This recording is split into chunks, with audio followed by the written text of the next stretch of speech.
bonsoir à toutes et à tous. Comme c'est l'heure, on va démarrer. Je vais procéder à l'appel.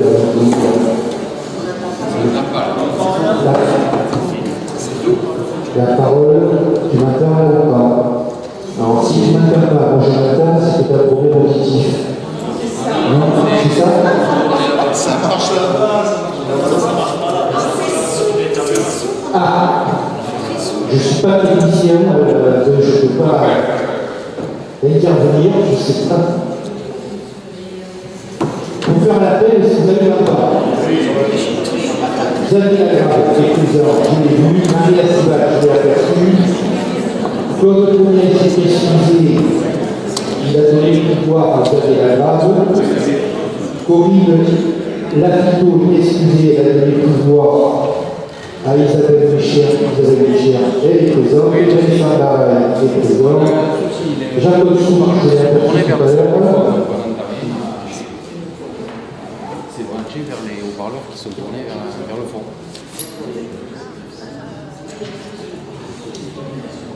Ah non, les deux haut-parleurs qu'il y a. Non. Christelle Baron, elle n'est pas là. Donc elle est absente. Philippe Pellavini, il est là. Sonia Dubos, elle est absente. Bernard Valère, Vincent va donner pouvoir à Philippe Pellavini. Daniel Barreau, je l'ai vu, elle est là, voilà. Didier Martin, il a donné pouvoir à Vincent Barreau et Lafargue. Nathalie Darléon, je l'ai vu. Jérémy qui est présent. Flora Sotron, Gachy, pardon, excusez, elle a donné pouvoir à Jérémy Marty. Yves Casabon est présent. Paul Saint-Jardin est présent. Stéphane Leblon, il est là. Roland Dufoux, il est absent. Est-ce que son suppléant est là? La Valette Francis, oui. Il est absent, présent. Thierry Boulet, je l'ai vu. Cathy Séville, je l'ai aperçu. Cédric Verboulet est présent. Gérard Belès, il est excusé de pouvoir à Cédric Verboulet. Joël Dubonger est présente. Marie Laurent Sébastien est présente. Daniel Saint-Genès, je l'ai vu. Michel Lamont, je l'ai vu. Jean-Michel Valade aussi.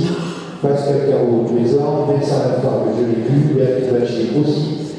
Philippe Lebret est présent. Lionel Lafargue est excusé de donner le pouvoir à Philippe Lebret. Pascal Baquier est absent.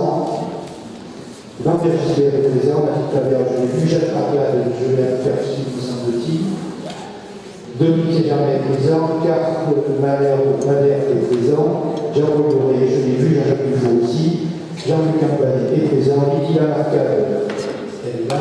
Oui.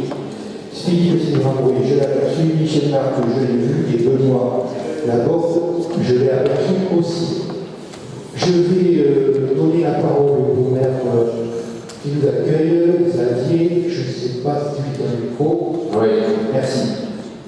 Monsieur le Président, Mesdames et Messieurs, mes chers collègues, bonsoir. Alors ça commence mal, puisque la sonore est tombée de l'autre côté, donc j'ai appelé le responsable de ne pas passer, j'espère que ça pourra être réglé. Donc,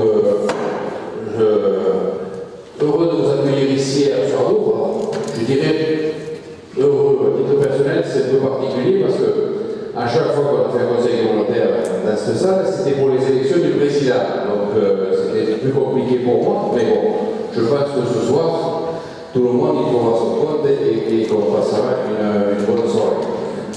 Je ne vais pas vous présenter la ville, je pense que vous la connaissez bien, mais effectivement, vous pouvez le voir quand vous venez régulièrement, et encore ce soir, la ville est en plein chantier, il y a des chantiers un peu partout, on en a fait déjà pas mal, on continue à en faire, mais ça prouve que notre belle ville avance, se développe. C'est vrai qu'on a aussi la chance d'avoir l'entreprise Protest qui est une véritable locomotive, tant dans le domaine économique, mais pas que. Et c'est vrai que l'entreprise tire beaucoup de choses et on le voit aujourd'hui. Je pense que le président aussi de la communauté commune a des contacts tout comme moi. On voit aujourd'hui des gens qui s'intéressent sur le domaine économique, mais sur le domaine de l'habitat aussi, qui s'intéressent à notre ville. Mais quand je dis notre ville, c'est en fait tout un territoire, parce que je le dis souvent, la ville d'Air, sans les autres communes que vous représentez, ne serait rien, et l'inverse est vrai aussi, mais on est tous là pour faire avancer le territoire, et quand il se passe quelque chose à Air, c'est évidemment l'ensemble du territoire qui en profite et qui en bénéficie, et c'est ce qui fait aussi toute la genèse et la force de la communauté commune, c'est qu'on puisse aussi travailler ensemble pour l'ensemble d'un territoire, parce que tout ce qui se fait à un endroit, qu'il soit à Air ou dans une autre commune, ben, ça permet au territoire d'en bénéficier. Donc je ne vais pas être plus long parce que j'espère que l'ensemble de tous ces chiffres ne vont pas vous endormir, mais je peux vous rassurer, on vous réveillera au moins les papilles en fin de réunion pour passer au vert et à quelques milliardistes. Merci et bonne soirée.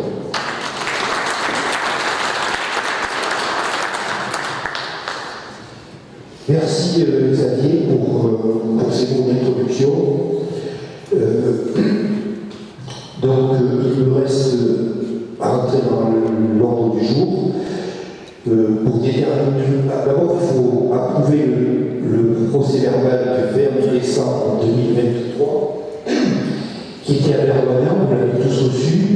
Y a-t-il des observations? Il n'y a pas de modification, il y a des abstentions, des oppositions. Je vous remercie. Le prochain conseil communautaire aura lieu à Eugénie-les-Béans, puisqu'on va reprendre le rythme qu'on avait pris au tout début. Le premier, vous avez rappelé, c'était R, et Vernois après Eugénie. Et par souci d'équité entre le Land et le Gers, on aurait dû faire R au dernier conseil et Vernois aujourd'hui, on a inversé, donc on va reprendre le rythme normal. Tout ça, c'est inversé puisqu'on aurait dû aller à Bual et on n'a pas pu le faire pour des raisons de grêle au niveau de la toiture qui n'est toujours pas réglée. Donc, le premier point à l'ordre du jour, je vais faire court, c'est l'approbation des comptes de gestion. Donc, je vais vous les donner en synthèse, que ce soit les comptes de gestion de la petite commune, celui de la zone de Bastia comme celui de la zone des Arras. Pourquoi? Parce que tout à l'heure, on va présenter, rentrer plus dans le détail des comptes administratifs. Les comptes de gestion, c'est juste une synthèse pour approuver la comptabilité du trésor public. Et les comptes administratifs, c'est l'approbation des comptes de la communauté commune. Au niveau du budget, du compte administratif de la communauté commune sur les recettes de fonctionnement cumulées, on dégage un excédent de 2 344 705 €. En investissement, on a un déficit de 1 294 075, ce qui nous fait un report pour l'exercice 2023 au niveau des comptes de gestion pour 1 16 288. C'est la balance qui reste. Y a-t-il des oppositions à ces comptes de gestion? Des abstentions? Je vous remercie. Au niveau des zones d'activité, au niveau de la zone des Arats, donc on a des dépenses de fonctionnement qui s'élèvent à 1 323 000 et des recettes de 1 313 000 sur le compte de gestion, ce qui fait apparaître un déficit de fonctionnement de 9 197 €. En investissement, on a des dépenses pour 1 316 907, des recettes pour 1 459 958, ce qui laisse un excédent d'investissement de 143 050 €, puisqu'il y a eu une vente qui a été enregistrée, c'est l'installation de l'entreprise AG. Il y a des oppositions, des abstentions sur votre question, je vous remercie. Au niveau de la zone d'activité de Bastia, on a des dépenses de fonctionnement et des recettes de fonctionnement au niveau du compte de gestion qui s'équilibrent à 3 601 781, et ça s'équilibre par une subvention, une avance du budget principal qui avait été faite de 175 229 €. Sinon, ça serait le déficit d'investissement, de fonctionnement de cette zone. Et à l'investissement, ça a l'air de mieux fonctionner. En investissement, elle s'équilibre en dépenses et recettes à 3 692 290. Il y a des oppositions, des abstentions. Je vous remercie pour les comptes de gestion. Et maintenant, je vais passer sur le budget principal. Bon. Normalement, on vous a projeté certains petits documents, mais vous avez normalement tout sur ce document-ci. Au niveau du budget principal, on a des dépenses, je viens de le dire, de fonctionnement qui s'élèvent à 10 697 494, si on le regarde en cul ensemble, pour des recettes de 13 042 199, ce qui nous fait un excédent de 2 344 805,08 euros. En dépenses, en investissement, on a des dépenses d'investissement qui s'élèvent à 1 706 961, des déficits d'investissement de 699 000, plus les restes à réaliser de 450 000, ce qui nous fait un total de 3 156 033. En recettes, nous avons des recettes pour 2 139 744,08, ce qui nous fait un déficit de 1 16 288,64, ce qui veut dire que une fois qu'on a enlevé les dépenses, le déficit d'investissement aux excédents bruts de fonctionnement, il nous reste disponible au 31/12 de 1 50 630,03. Vous avez un petit tableau qui vous fait un petit rappel de l'évolution de résultats depuis 2020. En 2020, on était à 507 000, aujourd'hui on est à 1 50 000. Le résultat sur les 4 années a été doublé. Si on regarde un peu plus précisément les dépenses de fonctionnement au 11, c'est-à-dire les dépenses à caractère général, on a une augmentation du chapitre de 19,5% qui correspond principalement à une augmentation des coûts d'énergie pour 88 192 euros et les denrées alimentaires qui ont augmenté à peu près de 13% pour 54 792 euros, ce qui correspond à quelque chose de près au budget que nous avions prévu. On vous a fait un petit tableau pour vous présenter l'évolution des coûts de l'énergie. Si on regarde, vous les avez site par site, au niveau des consommations, on a baissé nos consommations de 11%, puisqu'on est passé de 558 000 kWh à 497 000 kWh, mais néanmoins, nous avons une augmentation de la dépense de 54% sur la consommation liée au coût de l'augmentation de l'électricité. C'est à peu près la même chose pour le gaz, puisque sur le gaz, nous sommes passés de 638 000 kWh de consommation à 569 000, c'est-à-dire une baisse aussi de 11% sur les consos, mais par contre, on a une augmentation de 90% sur les coûts du gaz, ce qui explique l'augmentation du chapitre 11. Au niveau du 61, par rapport au service extérieur, on est en baisse par rapport à 2022 de 11,6%, et ça vient principalement de travaux qui étaient faits au niveau de la voirie, qui est en baisse, puisqu'on a baissé de 440 000, on est passé à 383 000. On a aussi une baisse au niveau du 617 pour les études de recherche, puisqu'on a moins dépensé que ce qu'on avait programmé, et notamment au niveau aussi de l'aide à la CISAD et à la CPTS. Sur le 62, on a une augmentation de 19% des dépenses, ce qui représente 40 351 euros. Cette dépense est principalement liée à l'augmentation au coût que nous avons eu sur le contentieux par rapport à la construction en défense du bâtiment de Sud-Ouest Entretien. Les expertises sont terminées sur ce dossier-là. Il y a normalement, je dis bien normalement, un protocole d'accord qui doit être signé entre les différentes parties, et plus particulièrement les assureurs, qui doivent prendre en charge le remboursement de ce sinistre. Et la communauté de communes devrait toucher, si on signe un protocole d'accord, ça veut dire qu'on va pas au tribunal, elle devrait être remboursée à hauteur de 90% des dépenses qui ont été engagées, puisqu'il y a une compagnie d'assurance qui veut en parler de 10%. Moi, je crois qu'il vaut mieux un accord avec une petite perte qu'un mauvais procès au tribunal. Donc, je suis parti et j'ai donné l'accord pour signer le protocole. Par contre, il faut attendre que le protocole revienne de l'ensemble des signataires. Et donc, j'aurai l'occasion, j'espère, en 2023,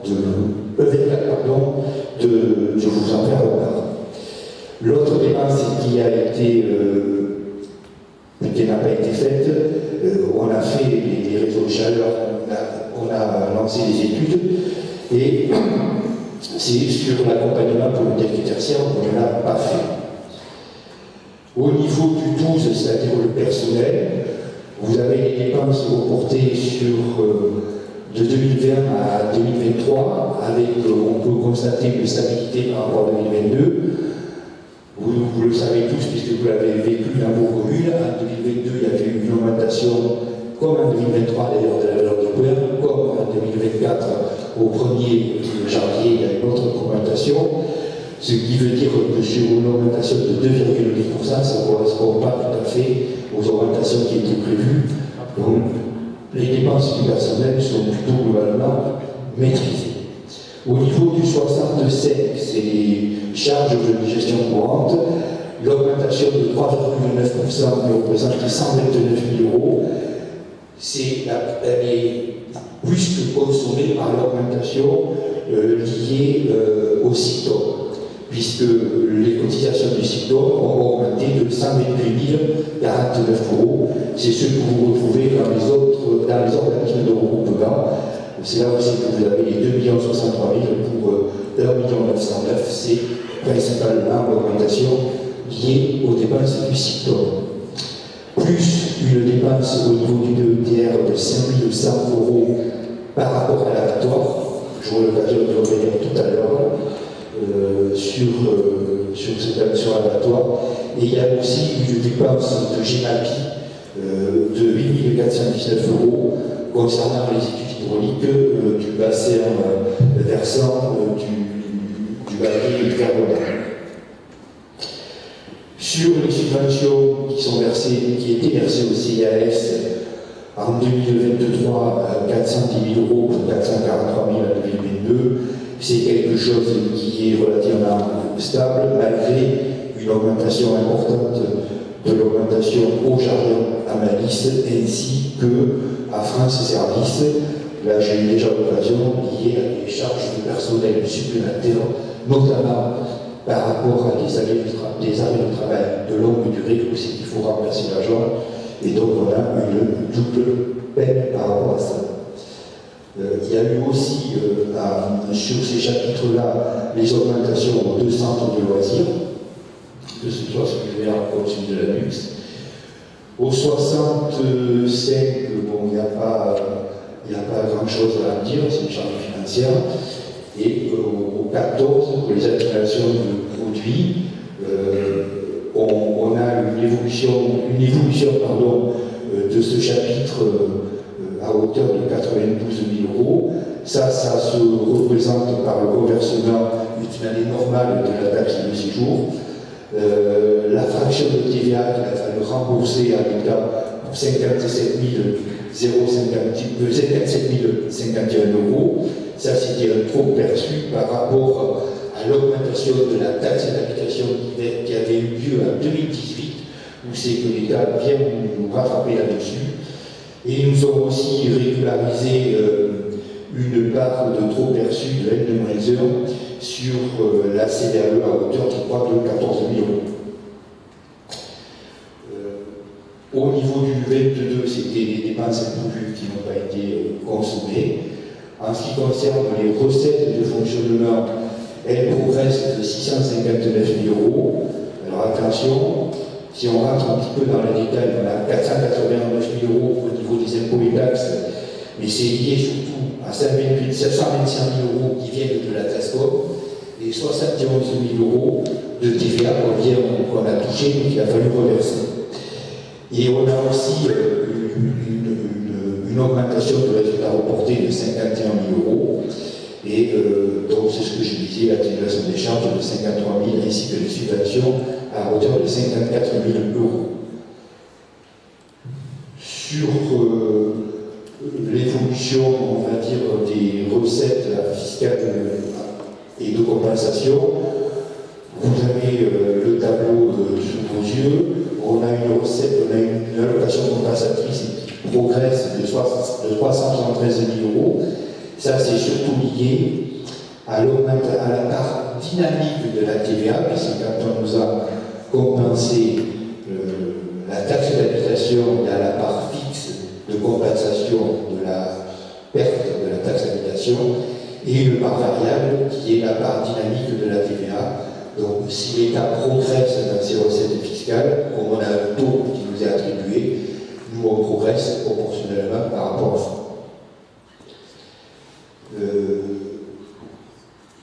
Au niveau, donc après, les impôts et taxes, je l'ai dit tout à l'heure, c'est l'augmentation de la recette liée au conservatoire pour la taxe de CITOM, pardon. Vous avez effectivement la progression au niveau des encaissements de la taxe de séjour, et puis une augmentation sur les prélèvements de la taxe GEMAPI liée aussi aux études que nous avons financées. Et quand on regarde les attributions de compensation, elles sont conformes au budget puisqu'on les connaît avant. Au niveau du 13, ce que l'on peut dire là, c'est au niveau des produits de services, c'est essentiellement l'accumulation des charges de 200 000 euros. Elle est liée à une augmentation de 199 000 euros qui augmente par rapport à 2023. Il y a 34 000 qui sont par rapport aux prévisions budgétaires et 34 000 par rapport au CA. Voilà. Et par rapport aux prévisions budgétaires, on est à plus 31 000 euros. Donc si on rentre après dans le détail, on a au niveau de l'article de 70-62, l'école de musique, il y a une petite progression par rapport à 2023 au niveau des inscriptions. Au 70-66, il s'agit des ventes de repas de l'EHPAD et des services de portage de repas. Et au 70-67, c'est le montant perçu pour la restauration scolaire, je vais y arriver. C'est par rapport aux aides de l'État, aux fameux 3 € par repas qui nous sont versés. Si on regarde un peu plus dans le détail cet article, ce qu'il faut retenir, c'est que par rapport au prix du repas, aujourd'hui, le prix du repas moyen produit aux cuisines hors amortissement est de 5,31 €. Le prix moyen payé par les familles au niveau des écoles, c'est 1,18 €. Le prix moyen remboursé par l'État, c'est 2,58 €. Et le prix financé en subvention par la communauté de communes, c'est 1,55 €. Si je regarde sur le centre de loisirs, c'est 2,90 € que payent les familles et 2,41 € que payent la communauté de communes sur le centre de loisirs. En coût, ça veut dire que la communauté de communes finance 129 372 € au niveau des repas scolaires et 21 404 € pour les repas des centres de loisirs. Ça veut dire que l'Interco finance à hauteur de 150 776 €. Sur le 74, les dotations de subvention, il n'y a pas grand-chose à dire puisqu'on est quand même quasiment stable, on a une petite progression, mais ce n'est pas significatif.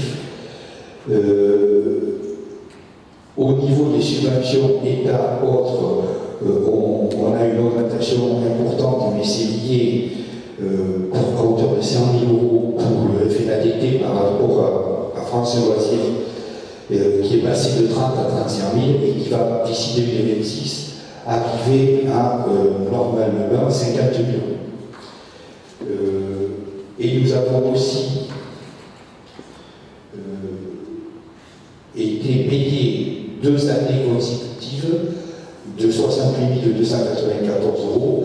Ça, c'est le remboursement que fait l'État à l'école privée. Donc, on a, sur cet exercice-là, vous voyez, il y a 136 780 000, parce que vous avez 2022, ce que nous avions touché en 2022 concernait 2021, et ils nous ont payé en 2023, 2022 et 2023. C'est pour ça qu'on a cette augmentation au niveau des recettes qu'on n'aura pas l'année prochaine.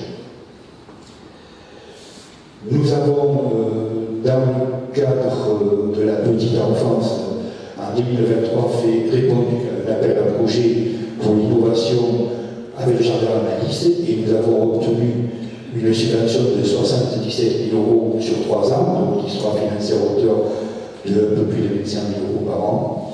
Et donc vous avez sur le tableau dessous les prévisions des recettes avec ce que nous avons touché, mais il nous manque à percevoir ce qu'on devrait toucher de l'ANA, notamment pour PVD, ainsi que la Banque des territoires pour PVD, là, les 39 000 €, on va les toucher en 2024. Au niveau du 75, il n'y a rien à dire par rapport aux produits de gestion courante. Voilà, si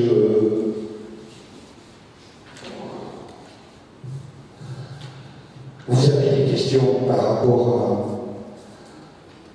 au compte administratif, en dépenses de fonctionnement et en recettes de fonctionnement, je vais m'arrêter 2 minutes, vous pouvez le poser.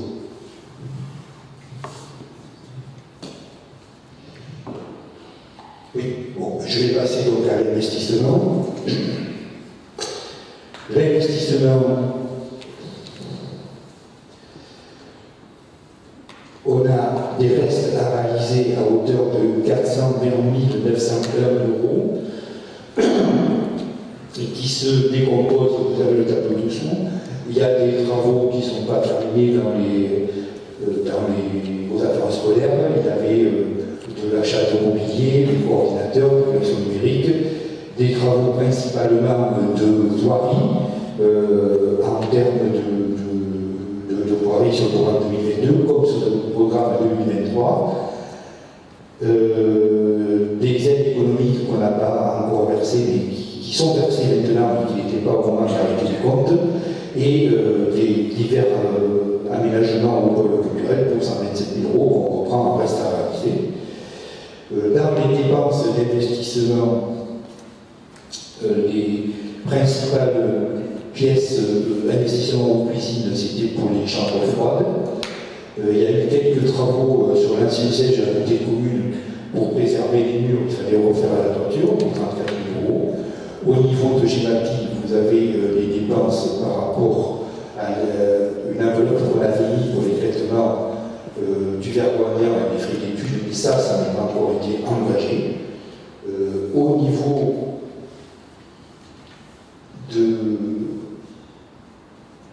de la voirie, les travaux de la voirie représentent un investissement la somme la plus importante, puisque c'est 1 157 398 qui ont été réalisés en 2023 et 100% autofinancés. Les deux procédures de déclaration de projet pour les centrales photovoltaïques pour Renault comme pour Bastia, ce sont des dépenses qui ont été réalisées, et les aides pour les actions économiques aussi, ainsi que l'avance pour le budget de Bastia à hauteur de 175 000 €. Et il nous reste un investissement qu'on reprend en reste à réaliser, les 128 000 € de frais d'études pour le pôle culturel. Au niveau des recettes d'investissement, elles sont décomposées par les excédents capitalisés pour 1,13 million, les amortissements pour 570 000, la subvention d'investissement qu'on a touché 274 000, du FCTA 262 et l'intégration des frais d'études pour 18 000, soit 2 159 744. Et nous avons eu en recette complémentaire qu'on avait prévu pour la maison de santé le FEADER pour 83 000 qu'on n'a pas perçu l'année dernière mais qu'on a perçu en 2024, donc il sera repris. Et vous avez après les différents affrontements de concours, la DETR pour l'accueil du jour, etc. Vous avez tout le détail dessus. Et donc le FEADER que nous avons touché, les 83 000, concerne la maison de santé qui est quand même livrée depuis 2020. Si, avant de passer aux autres, il faudrait que tu me mettes les résultats par service. Voilà. Donc on vous a aussi fait les coûts de chaque service. Donc le coût de l'école de musique en 2023 il s'élève à 212 820 € pour 205 466 en 2022. Pour la médiathèque, nous étions à 376 774 en 2022, on est à 370 315 cette année. Au niveau des cuisines centrales, 289 670 en 2022, 327 cette année. Vous avez bien vu que la principale augmentation, c'est l'énergie. Et les denrées, oui, l'énergie et les denrées. Pour la petite enfance, l'éducation, on était à 2 164 au niveau des écoles, on est à 2 100 000. Donc on est sur une stabilité de ces services au niveau des dépenses. Voilà. Maintenant, je peux ouvrir le débat si vous avez des questions avant de demander au vice-président de faire voter le compte administratif. Oui, Président. On n'est pas surpris de ces résultats, bien évidemment. Quand on a voté le budget il y a quelques l'année dernière, on savait où on allait, les résultats sont là. Alors, bien sûr, on peut avoir des désaccords sur certains chapitres, sur certains investissements, mais globalement, les résultats sont là. Je voulais juste m'attarder sur un point, rappeler, comme tu l'as dit, sur l'énergie. Parce que l'énergie, il faut savoir que vous tous, je pense, dans vos communes, mais la communauté commune et la VDR, on est dans le même cas, on avait renouvelé nos contrats pour 2023. C'est-à-dire qu'il fallait ici, en août, on va dire, en l'été 2022. C'est au moment où le pic de l'énergie en matière de coût était considérable. C'était à 1 000 €, plus de 1 000 € le mégawatt d'électricité, et on est passé des 250 € le mégawatt en gaz. Il faut savoir qu'à l'époque, comme la ville, on achetait notre contrat, je parle en gaz, on était à 19 €. Et là, sur ce vote administratif qui vous est présenté, le contrat qui a été signé par le gouvernement, on est à 80. Donc vous voyez, c'est fois 4. Donc si je vous le dis, c'est aussi puisque nos concitoyens nous attendent, nous regardent, nous écoutent. Il faut savoir qu'on a tous pris des dispositions dans nos salles de classe, dans nos salles de médiathèque, dans nos salles ici de centre d'animation, dans nos salles de sport, de baisser la température. Et on le voit, il y a eu une baisse de la consommation de quasiment plus de 10% sur l'ensemble des bâtiments. C'est pas, excusez-moi de l'expression, c'est pas pour emmerder le monde, c'est aussi pour faire des économies parce que la facture, elle a été multipliée par 4. Donc, il faut savoir aussi le dire qu'on a un souci, on s'occupe de nos concitoyens, mais on s'occupe aussi de leurs finances. Et quand on a des marchés comme ça, on est obligé de faire le dos rond, et c'est ce que la communauté commune en l'occurrence, et chacun d'entre nous, on fait.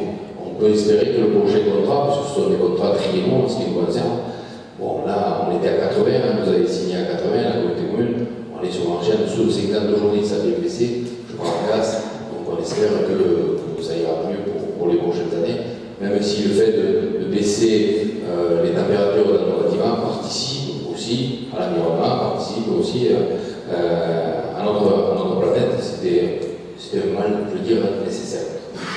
Bon, alors, je voulais faire juste cet aparté-là, et puis pour finir, en ce qui vous concerne, quand on a, je crois, le fonctionnement, un résultat de 2 millions, de 2,3 millions, je crois, et quelques, il serait assez malhonnête de dire quoi que ce soit. Donc, bien évidemment,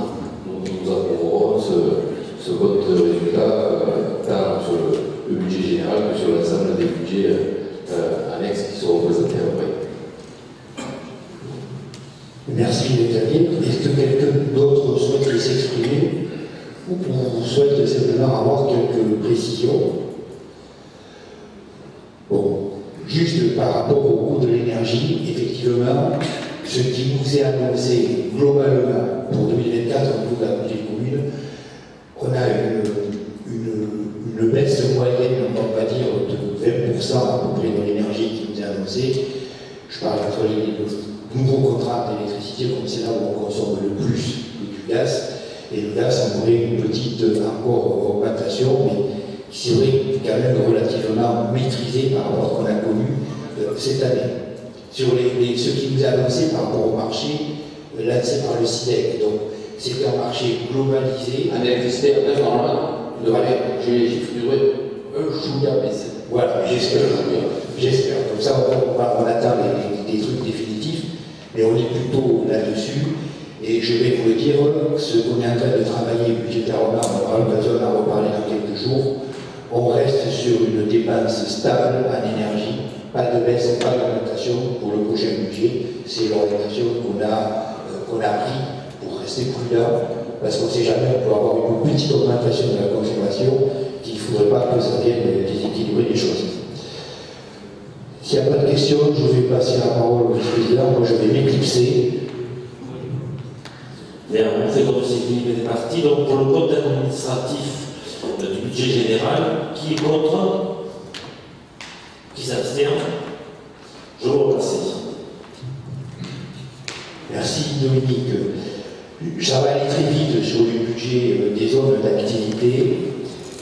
Pourquoi? Parce que le budget de la zone de Bastia, on a, vous savez peut-être pas comment ça fonctionne, mais je vais vous rappeler, les budgets s'équilibrent par rapport au stock que nous avons et par rapport à l'avance du budget principal. Comme je l'ai rappelé tout à l'heure, le fonctionnement, comme il n'y a eu pas de travaux, il n'y a eu que les intérêts d'emprunt, les études de sol pour des ventes de terrain qui ont été faites et les charges financières. Donc les dépenses réelles en fonctionnement sur la zone de Bastia, c'est 45 735 €. Et nous avons les dépenses, c'est-à-dire on vient annuler notre stock qu'on avait constitué à N-1 pour 3 517 000 et on vient aussi annuler les frais accessoires sur les terrains à hauteur de 38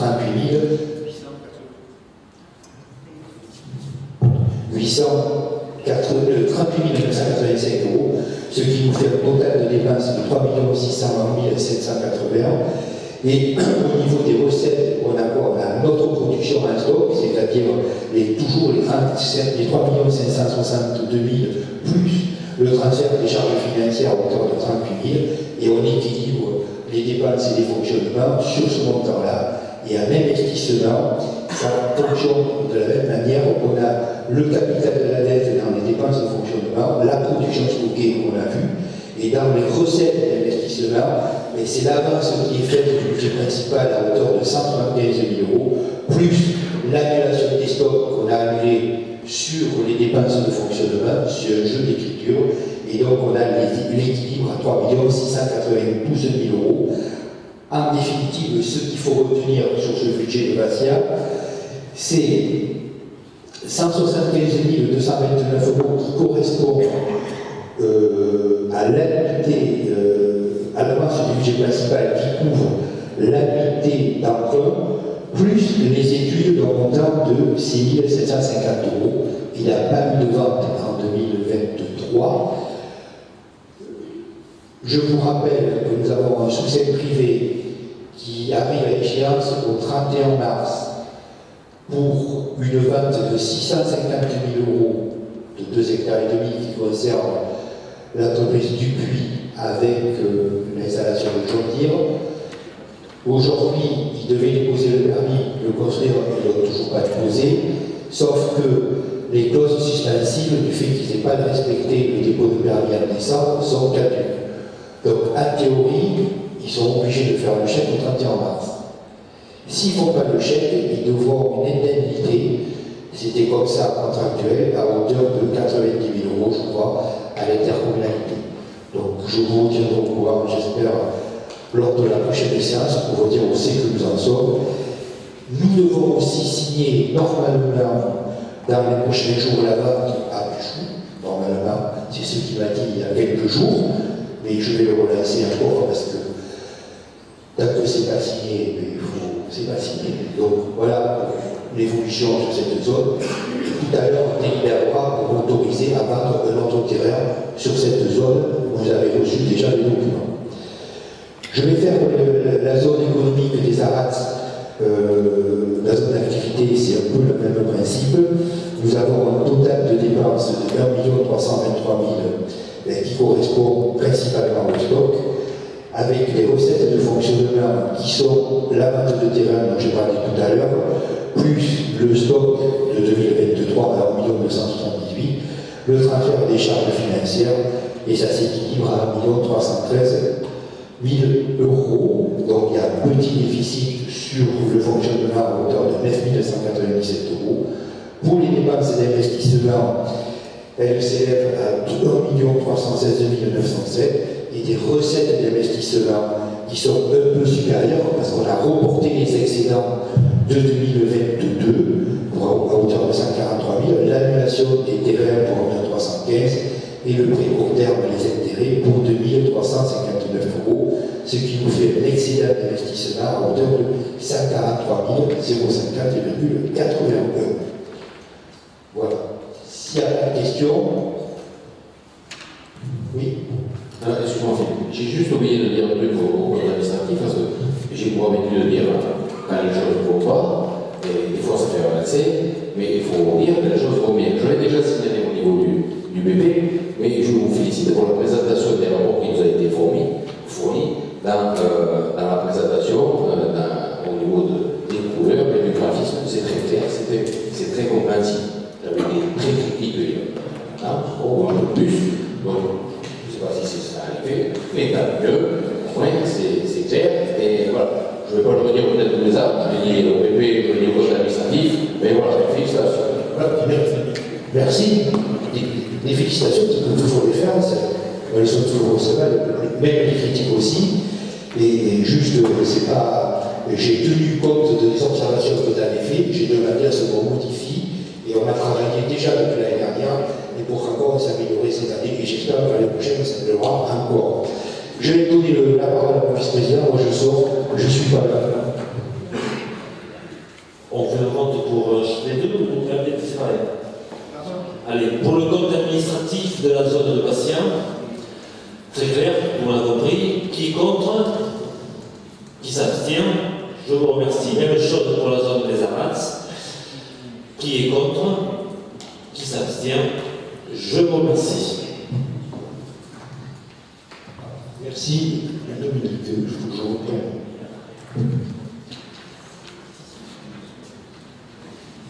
Donc le point 7, il me semblait, ça concerne l'affectation de résultats. Donc ce qui vous est proposé, c'est que nous avons un excédent de fonctionnement de 2 344 705 euros, d'affecter en réserve pour besoin de couverture du besoin de financement, c'est-à-dire un déficit de 1 294 075,05 et de remonter au 02 à 2024 1 50 630,03 et de reprendre le résultat d'investissement de 2023 à 1 16 288 64 au 0 à 2024. Pas d'opposition, pas d'abstention, je vous remercie.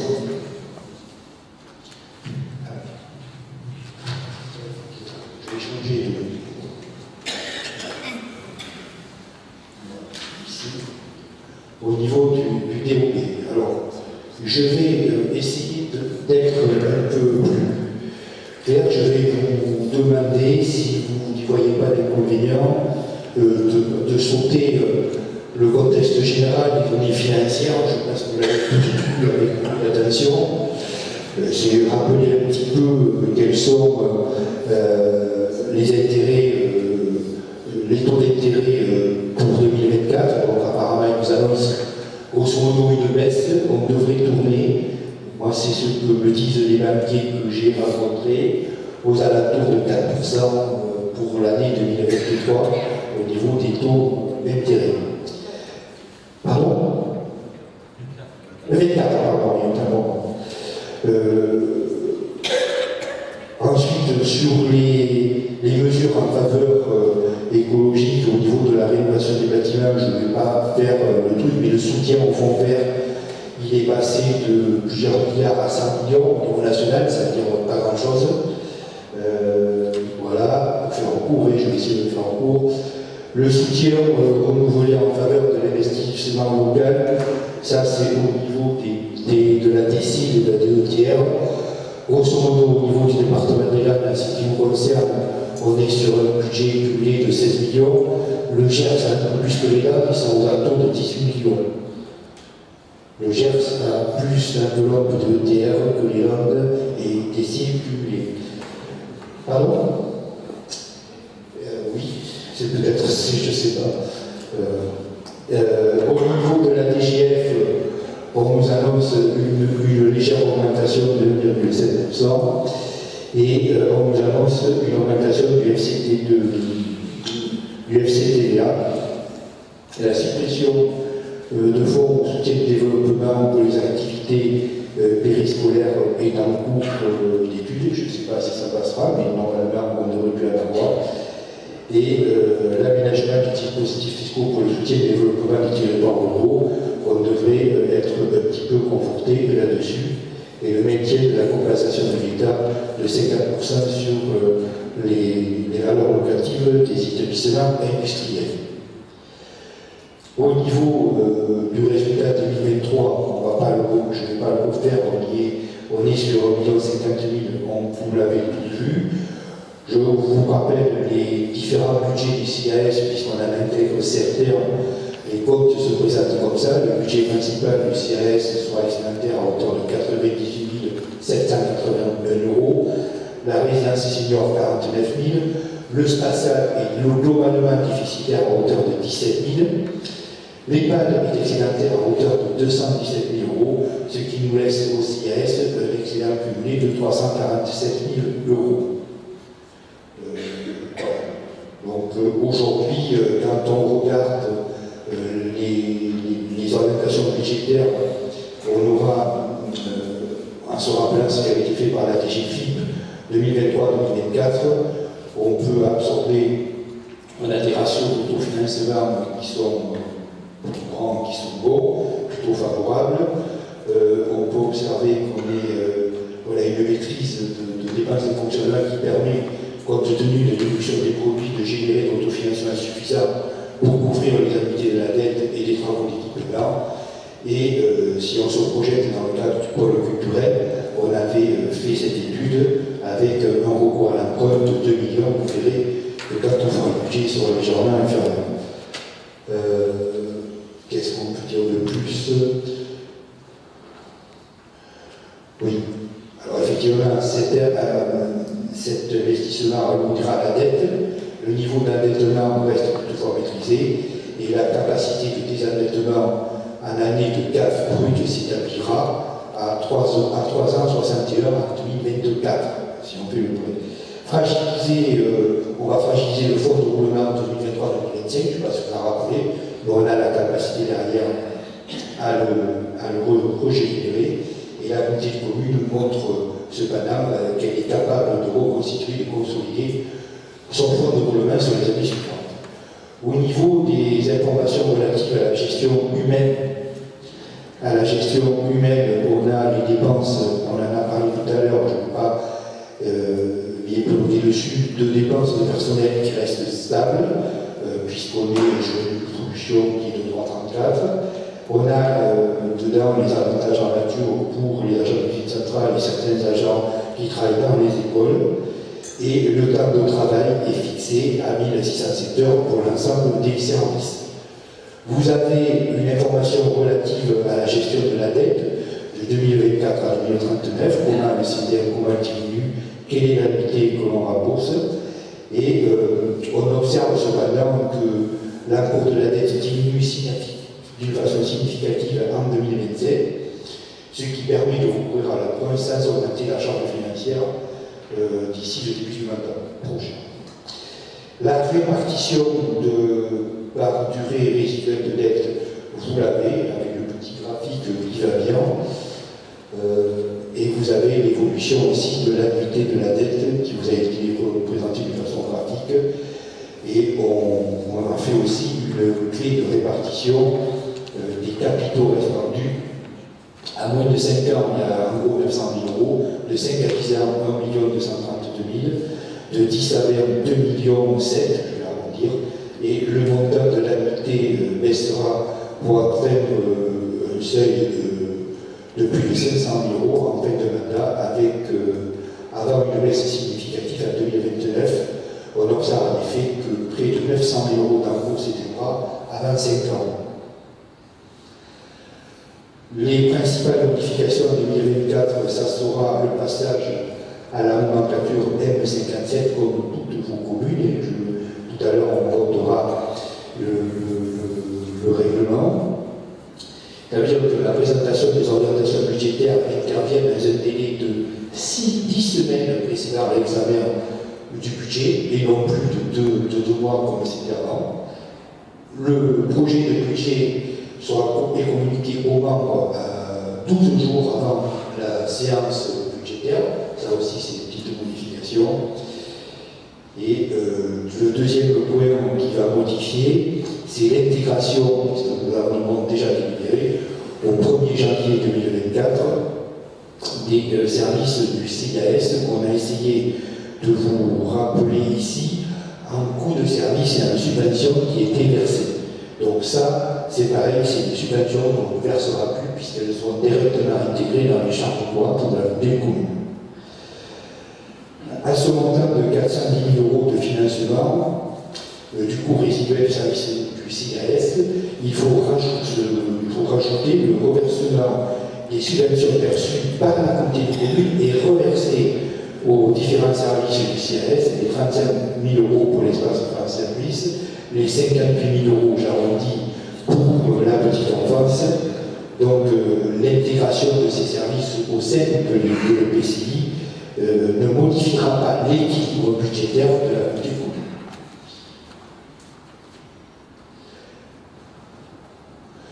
Donc, nous aurons normalement une augmentation au budget 2024. On va prévoir l'intégration de nouveaux loyers, puisqu'il y a des partenaires qui étaient à l'espace en service qui aujourd'hui ne payaient pas de loyer, vont en payer demain. Pour certains à leur demande, comme Accueil et Solidarité, puisqu'ils voulaient des bureaux supplémentaires, mais ils voulaient payer en loyer. La médecine du travail, auquel j'ai imposé en loyer, puisque je ne vois pas pourquoi nous on paierait la médecine du travail et que pour eux ça soit gratuit. L'hôpital de jour, sur lequel on a loué l'ancienne Maison Blanche, qui est rattachée au CIAS. Et par ailleurs, nous avons une augmentation, je pense dès 2024, du fonds du FNADT qui nous est donné par l'État.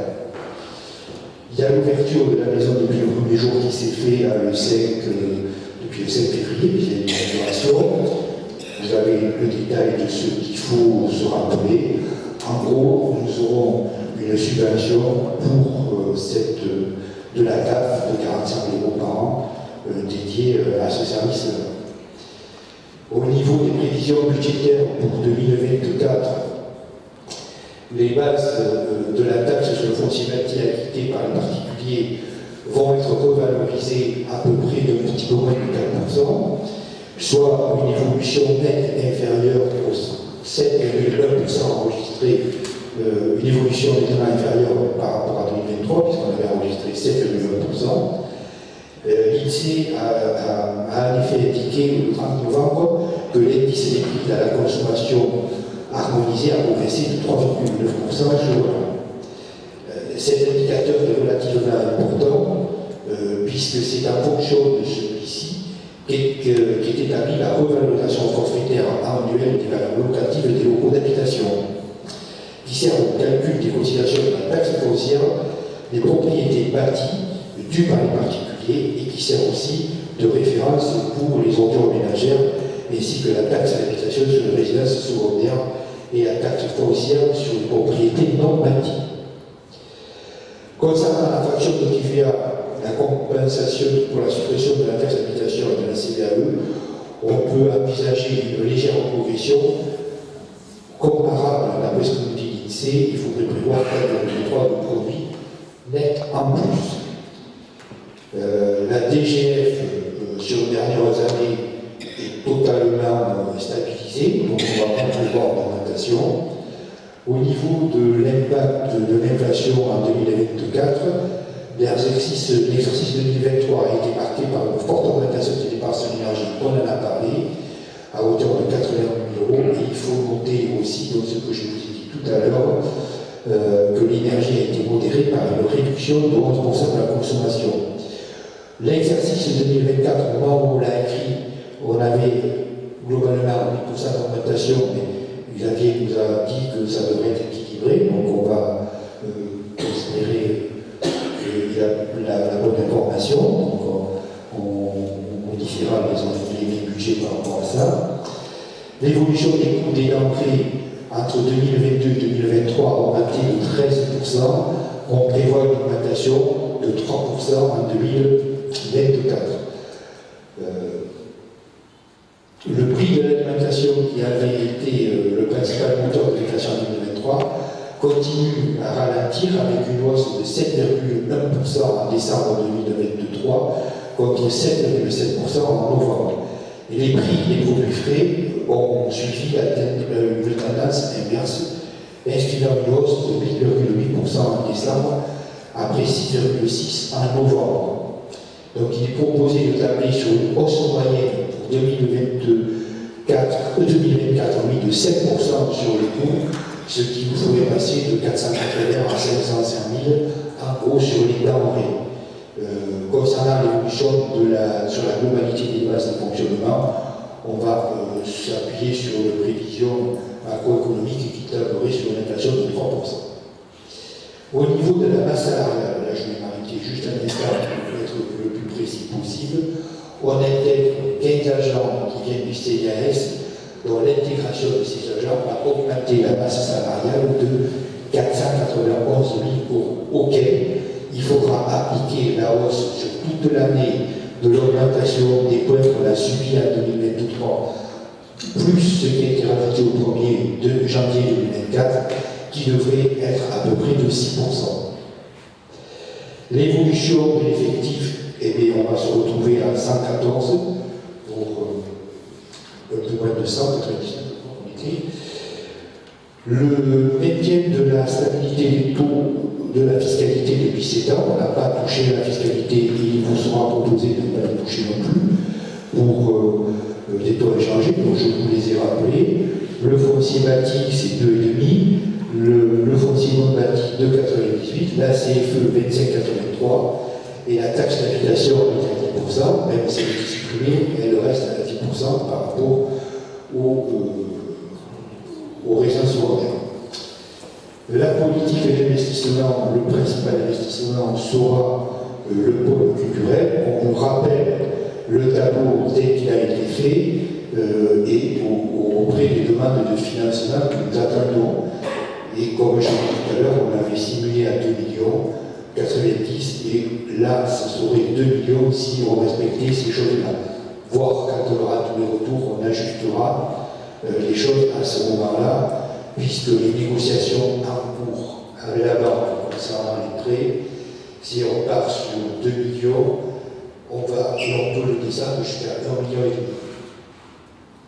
C'est-à-dire qu'il nous laisse une variable d'ajustement, on négocie 2 millions, mais on peut s'arrêter à 2,5 millions de déblocage si on a besoin que d'1,5 million, si on a besoin que d'1,5 million.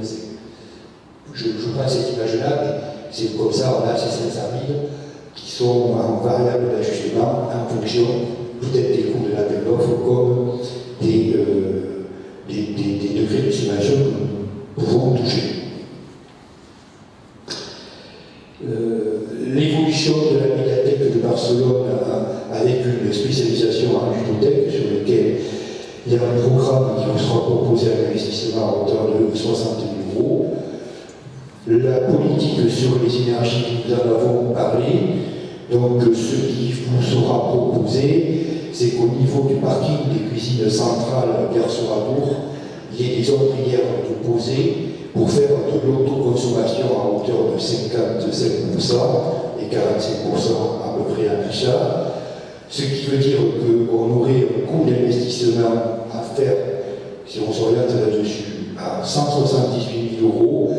Et si on regarde le gain que l'on fait en considérant que l'électricité augmente de 1% par an, sur 20 ans, on économiserait 740 000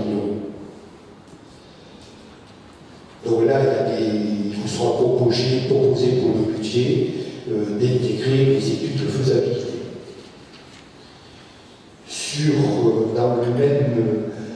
Dans le même créneau, il y a une étude qui a déjà été lancée, il vous sera proposé d'aller plus loin, c'est la création d'un réseau de chaleur qui devrait desservir les pannes, le CRS, l'école Curtis Nikos Giroux et la résidence senior. C'est une chaudière au bois avec des granules sur lequel on a un coût d'investissement de 932 000 €, moins les subventions, puisqu'il y en a une qui nous est signifiée par le SIDEC, c'est 461 000 € sur un appel à la creux. On peut envisager que ce type de profit, à minimum, on aura 20%, et ça sera pour 2025 si on fait l'investissement de DETR, ce qui resterait un coût à la collectivité de 310 000 €. Aujourd'hui, il nous faudra prévoir, si on y va, ce coût de 310 000 € nous permet d'économiser au bout de 25 ans en considérant qu'on a zéro augmentation sur le gaz et qu'on a une augmentation linéaire sur la plaquette, on économiserait 873 000 €. Il nous faudrait engager, si nous y allons, des études de la dépense serait en cours de 67 000 € pour faire un PCE et donc 27 000 € pour les études thermiques, soit environ 6% du coût du projet. Pour le projet que nous avons toujours en cours sur la zone de Bastia par rapport au photovoltaïque, là il y a un petit souci. Le petit souci, il est que cette zone, quand elle avait été faite, cette ZAC, c'est une zone d'aménagement concerté. Quand le PLUI a été fait et approuvé en 2020 de la ZAC, nous avons sorti des terrains rendus à terre agricole, sauf que la DDT 32 nous dit attention, il faut faire une modification de la ZAC.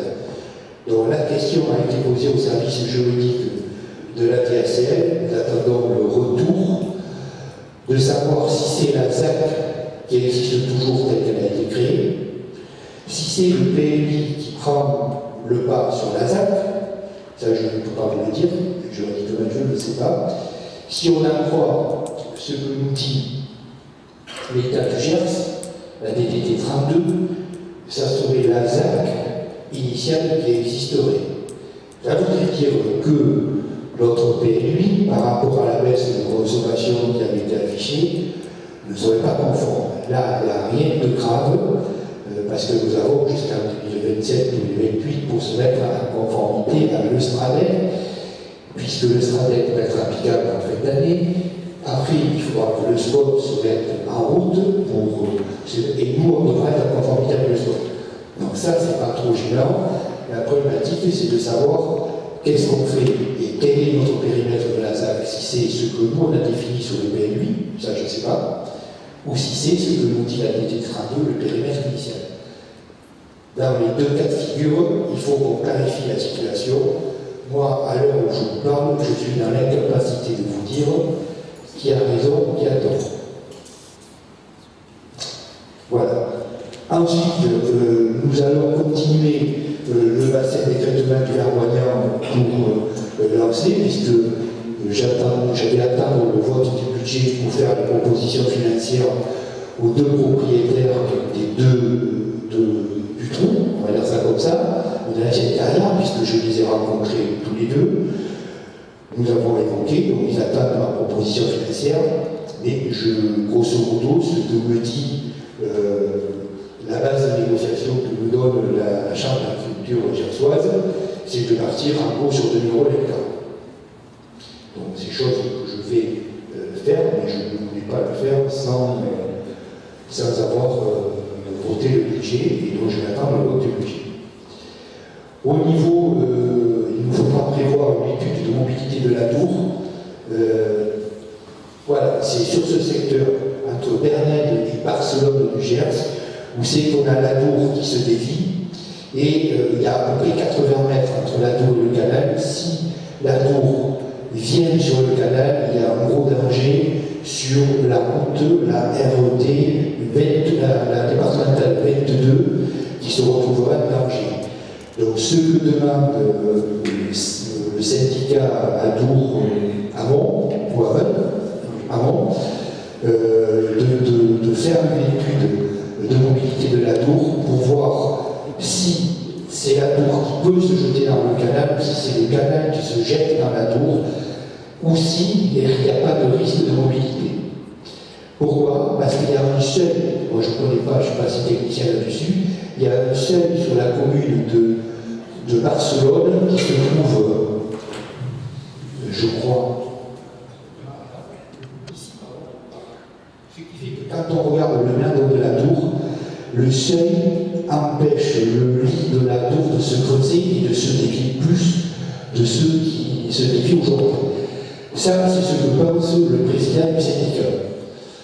L'institution à Dour souhaite avoir une étude hydraulique par rapport à ça, compte tenu que c'est notre compétence du PI, eh bien, je vous proposerai au budget de mettre les 15 000 € de participation pour faire cette étude. Le maintien de l'offre médicale se pose. Donc moi je pense qu'il conviendra dans l'année 2024 que la communauté de communes s'engage dans une politique volontariste pour améliorer les conditions d'accès aux soins des habitants et fixer des actions prioritaires en concertation avec les professionnels de santé. À l'exemple de ce qui s'est fait à Bigorre, il paraît que les résultats tangibles ne peuvent pas être atteints que si la collectivité ne maîtrise pas la totalité des locaux. Donc, et de proposer une prestation de secrétariat, assistance médicale, simplifiant les tâches administratives des médecins. Il vous sera proposé une situation globale dans le courant de l'année permettant un environnement un peu plus attractif pour les médecins généralistes. Aujourd'hui, la SCI, qui est copropriétaire avec nous de la maison de santé, souhaite se débarrasser entre guillemets de l'immobilier. J'ai demandé un chiffrage et que j'espère que j'aurai puisqu'il se fait demain matin pour les domaines, pour voir ce que ça coûte et pour pouvoir après répondre à une offre globale et devenir pleinement propriétaire des lieux. Et donc le groupe de travail s'est réuni il y a quelques jours où c'est que quelques propositions ont été faites, particulièrement celle-ci aux professionnels de santé. Donc moi ce que je vais vous proposer, ce sera une conférence des maires dans les prochains jours pour qu'on affine et qu'on rentre un peu plus dans le détail par rapport à ça, auquel je confierai à cette réunion en conférence des maires les membres de la commission santé qui ne sont pas maires. Je pense notamment à toi, Isabelle, et on te fera savoir ça assez rapidement. Il vous sera proposé des investissements, quelques-uns dans les locaux scolaires, notamment l'isolation à Métis, on verra. On attend les résultats des études.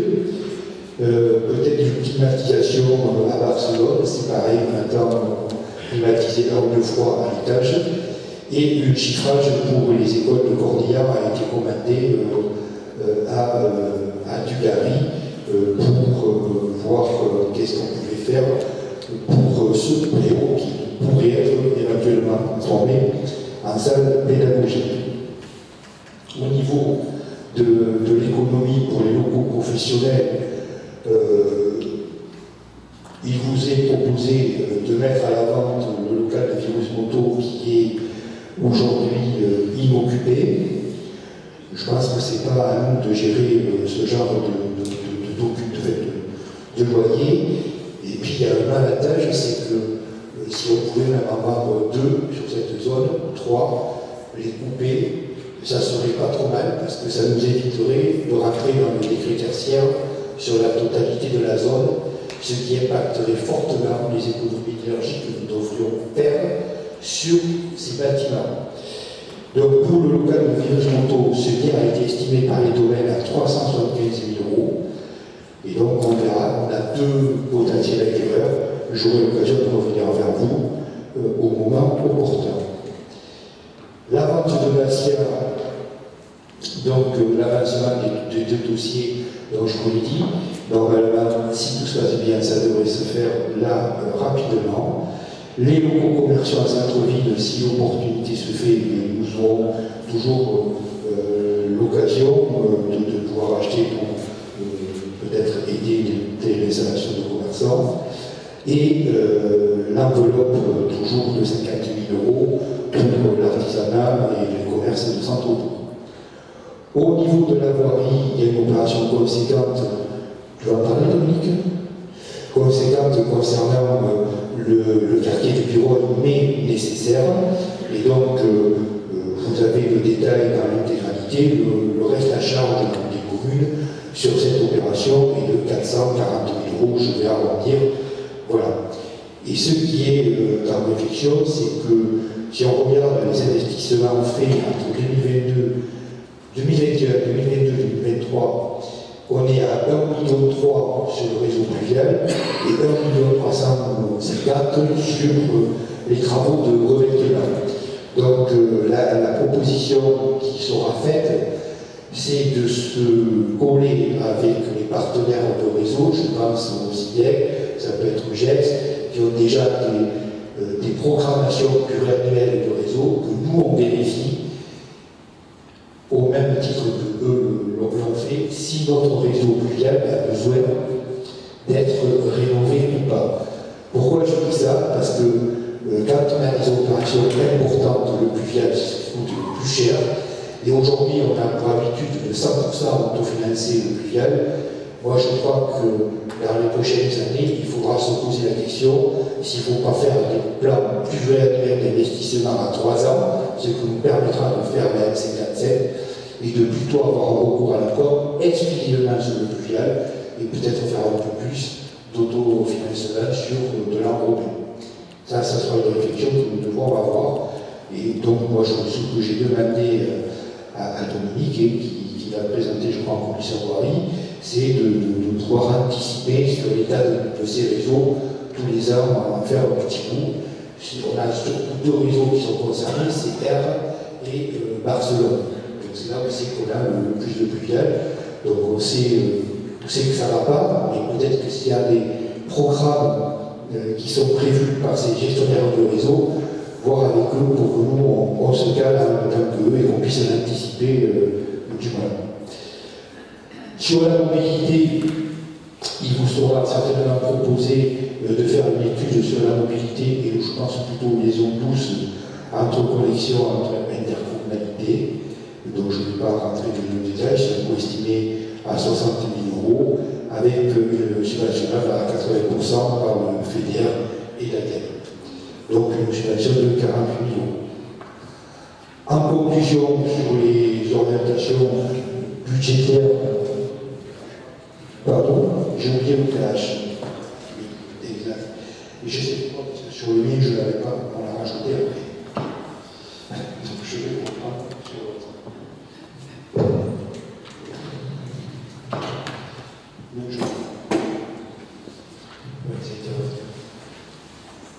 Oui, sur l'OPH, donc l'OPH, aujourd'hui, ce qui nous est annoncé, c'est une estimation de à peu près 300 000 € pour les frais d'études et les frais d'accompagnement de l'OPH, avec un reste à charge pour la communauté commune d'à peu près 110 000 €, soit 36 000 € par an pour l'accompagnement, et une enveloppe à peu près de 51 000 € par an pour les travaux. Là-dessus, je sais pourquoi, je l'avais, mais je l'ai occulté. Je me suis je me suis fâché il y a quelques jours parce que je trouve et j'ai demandé une réunion en présence de Daniel qui était présent, de l'ANA et de Soya. Je trouve que les frais d'études pour faire sur 3 ans à hauteur de 300 000 €, c'est démesuré. Je le dis comme je le pense. Je pense que l'accompagnement des 300 000 €, il ferait mieux d'être versé en grande partie aux bénéficiaires plutôt que de payer des bureaux d'études sur des bureaux d'études. Donc ça n'a pas plu à Soya, mais c'est pas grave. J'aurai l'occasion de leur dire dans le coping de PVD. L'ANA m'a expliqué que, c'est-à-dire l'État, m'a expliqué qu'il fallait faire comme ça pour éviter les arnaques. Donc, en l'occurrence, un dossier, parce que là c'est pour 100 dossiers estimés, un dossier coûte 3 000 € en études. Je vais se faire un rapport. Moi, même si on est subventionné en grande partie, je trouve que c'est démesuré de financer des bureaux d'études à ce niveau-là. Ça, c'est une opinion tout à fait personnelle. Voilà. Mais je sais pourquoi je l'ai formulé, parce que je fais un blocage là-dessus. Voilà. Maintenant, comme c'est un débat des orientations budgétaires, je vais terminer, oui, sur les conclusions. Il vous est proposé donc pas d'augmentation d'impôts. Les augmentations prévisibles des dépenses de fonctionnement peuvent être compensées par une augmentation des bases et l'intégration des services de la petite enfance et du transport social est compensée par des recettes propres à ces services et des baisses des dépenses au chapitre 65. Le chapitre 65, c'est avec ça qu'on subventionne le CIAS, il y aura les 400 000 € en moins. Il y a l'autre tableau. Alors, l'autre tableau, je ne sais pas.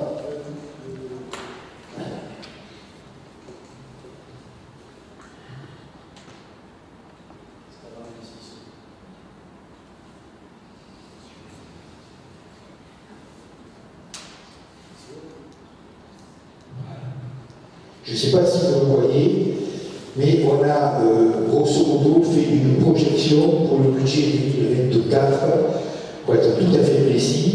Donc la première ligne, c'est les excédents reportés, je prends que le BP pour 1 50 000 000, l'atténuation des charges pour 160 000 €. Donc ça veut dire qu'on a une progression de résultat de reporté de 115 000 €. Une diminution des atténuations de charges de 41 000 €, je vais arrondir. Les produits de service, 1 400 000 €, ce qui fait une progression de 67 000 €. Les impôts et taxes, c'est-à-dire les recettes, on est parti avec une stabilité de nos recettes, c'est-à-dire on s'est projeté, même si on sait qu'on aura à zéro, 1 344 000 €. Les dotations de subvention, 2 121 000 €. Donc là, on a une progression de 124 000. Les produits de gestion courante, une progression de 73 000 €, c'est-à-dire en hauteur de 213 000 €. Les produits exceptionnels, on ne les a pas comptés, une diminution, ainsi que les reprises sur provision.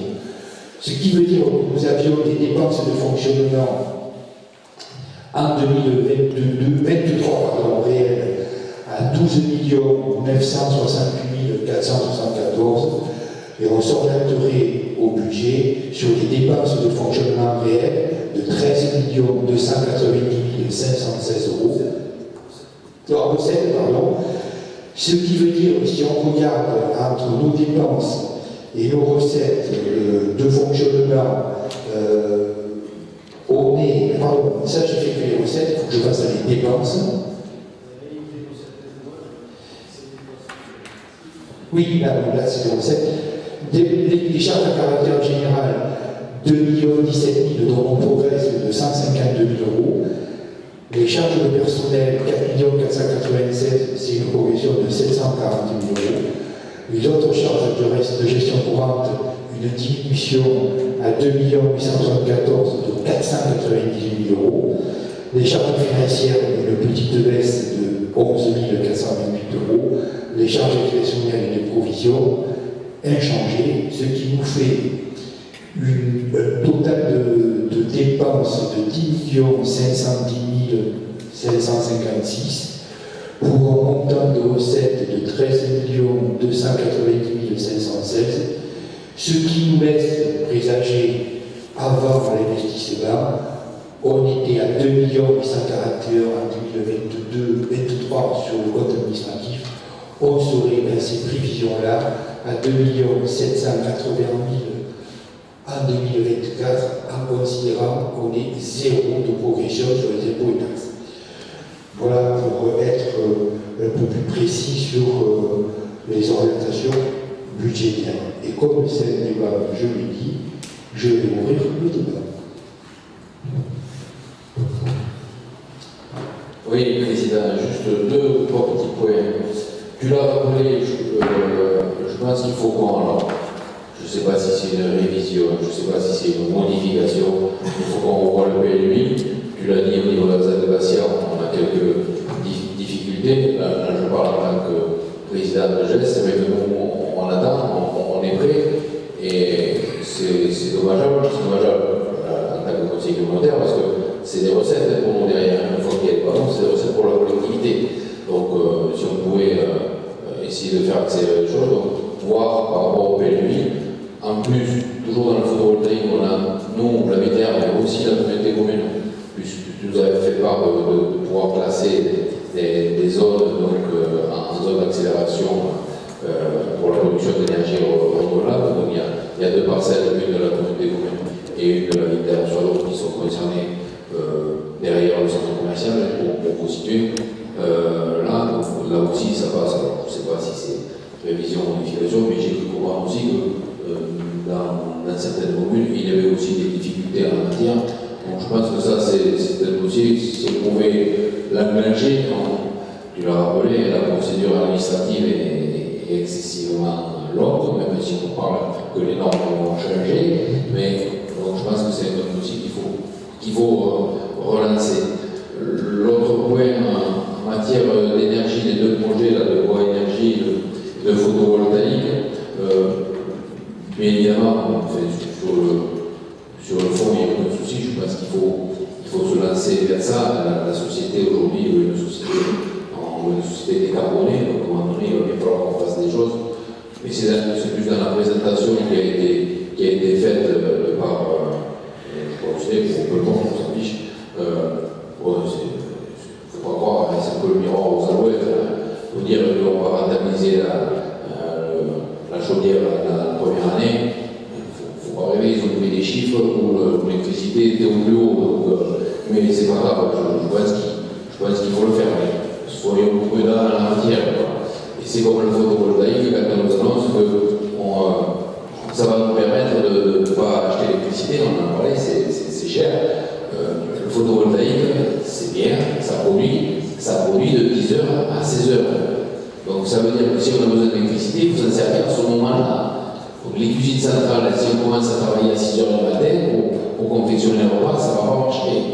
Donc ça veut dire qu'on utilisera l'électricité d'aujourd'hui. Ou alors on décale la production des repas. Donc, voilà.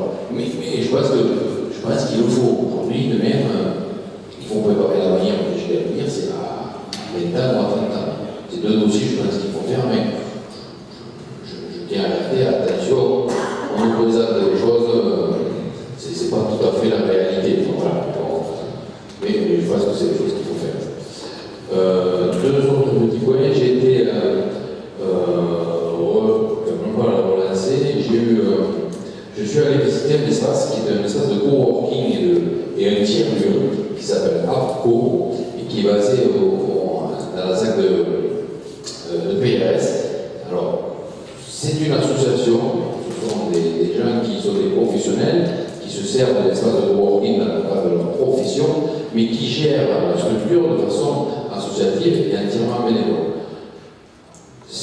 À mon sens, c'est une structure qui apporte véritablement une plus-value pour notre territoire. Ils font des propositions à des gens qui aujourd'hui, le télétravail, c'est un nouveau mot, mais ça existe depuis le Covid, mais ça se généralise. On le voit dans nos collectivités, quand on recrute quelqu'un déjà, ils nous demandent tous télétravail. Donc ça, c'est quelque chose qui est réel. Et donc, cette association qui le fait, donc, je dis ses dirigeants le font manuellement, j'ai la sensation, je vous dis que je pense, j'ai la sensation qui œuvre vraiment pour le territoire. Ils apportent vraiment une. Il y a quelques difficultés, je veux dire comme ça, financières pour se lancer, et même s'ils ont fait, d'après les chiffres que j'ai vus, ils ont quand même triplé leur chiffre d'affaires. Ils sont dans un local qui est très, je le vois, qui est très bien, qui est super. Il est un peu cher, certes, je pense, mais voilà, pour critiquer le propriétaire. Mais je pense que la communauté des communes, je ne sais pas par quel biais, je ne sais pas si ça va être un biais financier, on a déjà aidé d'autres associations pour d'autres domaines en la matière, peut-être sur 1 an ou sur 2 ans, avec à chaque fois faire un bilan à la fin de l'année, on va faire n'importe quoi, je ne suis pas là pour, vous savez qu'on dépasse l'argent public à tout voir et pour rien. Je pense qu'on pourrait les aider à regarder de près ce qu'ils font, parce que je crois qu'ils apportent vraiment quelque chose pour notre territoire. Je pense que ça mériterait qu'on les écoute et qu'on regarde ça de près.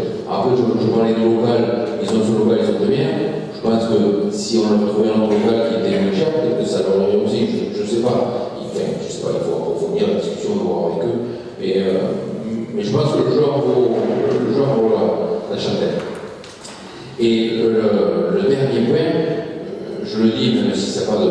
Enfin, si c'est en rapport avec le DOB, mais parce qu'avec Lambert, on est sollicité régulièrement, je reviens sur les écoles et cette fameuse des semaines des 4 jours. Puisque régulièrement, je parle pour les écoles terres, je suis concerné, on est sollicité par rapport à ces fameux rythmes scolaires et où ils nous demandent de repasser à 4 jours. Donc, il y a eu la note qui a été faite, qui a été validée majoritairement par les élèves et par les professeurs pour qu'on se retrouve à 4 jours. Ils reviennent régulièrement au devant de la scène. J'ai devant moi le rapport du conseil d'école, le dernier conseil d'école. Je veux juste vous lire des choses. C'est que donc, le rythme scolaire demande un retour de la semaine des 4 jours. Une majorité d'enseignants y étant favorable pour les raisons précisées lors du précédent conseil d'école. 89% des écoles fonctionnent à 4 jours. Le résultat du sondage transmis par la communauté commune était en faveur du retour de 4 jours. Familles et enseignants environ plus de 70%. Ça, c'était l'étude qui avait été faite l'année dernière. Au dernier conseil d'école, on n'était pas la même rigidité, nous annonçait que c'était passé à plus de 80%. Fragilité des élèves, notamment au niveau de leur concentration le vendredi et encore plus cette période, ainsi que dans leur relation aux autres, plus de conflits entre eux, car pas de pause le mercredi, pas d'accès pour les enseignants aux formations proposées par la DAZEL le mercredi matin. Les élèves ciblés par la réforme sont régulièrement absents les mercredis matins et ne peuvent pas, pour la plupart, participer au TAP en raison de l'horaire de transport scolaire. Voilà, M. Dominier précise que la qualité des DAP n'est pas remise en jeu, je tiens à dire ce tout, et ne pourra pas modifier la problématique du transport scolaire. Il ajoute que l'organisation des 4 jours et demi impacte négativement le climat de l'école. Famille et enseignants non satisfaits et n'apportent plus aucune cohérence avec l'organisation du territoire national. La demande sera renouvelée régulièrement. Vu qu'on est rien, je tenais vous en faire part. Et pour le dire, je ne suis pas là pour dire si c'est bien ou si c'est pas bien. Je me suis déjà exprimé sur ce dossier de Pestalux d'ailleurs. Donc je ne vais pas rentrer dans ce débat-là. Mais quand on voit qu'il y a un sondage, pas si longtemps, en fin d'année, où 70% des Français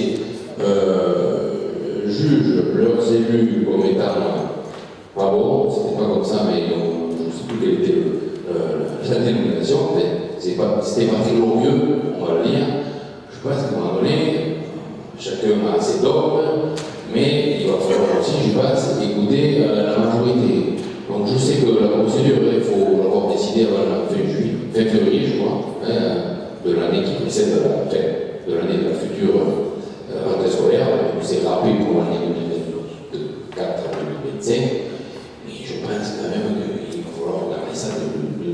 et que, même si ça ne fait pas plaisir, majoritairement, je dirais, écoutez, il va falloir écouter les parents et les professeurs, c'est eux qui sont au quotidien avec eux. Donc voilà, c'est pas trop dans le déroué, mais je tenais à le préciser puisqu'on était ailleurs et que nous avons été sollicités et que j'ai compris qu'on serait tout le temps sollicités. Donc voilà, comme ça le message est clair. Voilà.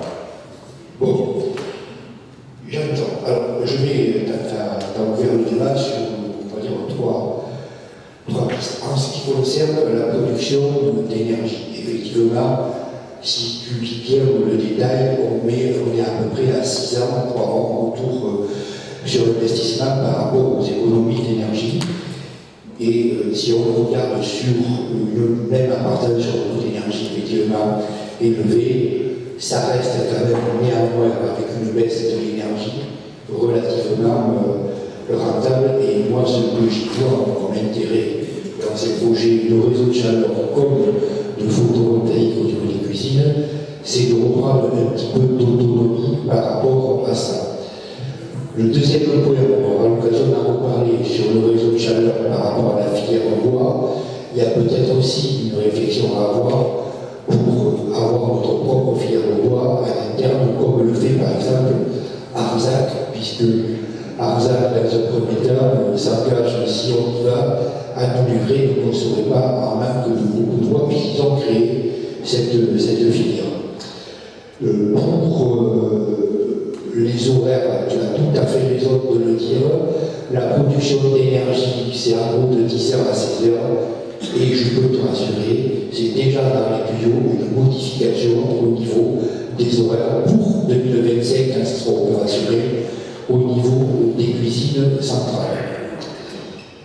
Pour répondre à ta question par rapport au rythme scolaire, donc je vais le dire ici publiquement, ça fait depuis le début de l'année scolaire, ça a été la raison pour laquelle on a mis un peu plus d'argent pour l'accompagnement sur les TAP sur le compte administratif que vous venez de voter.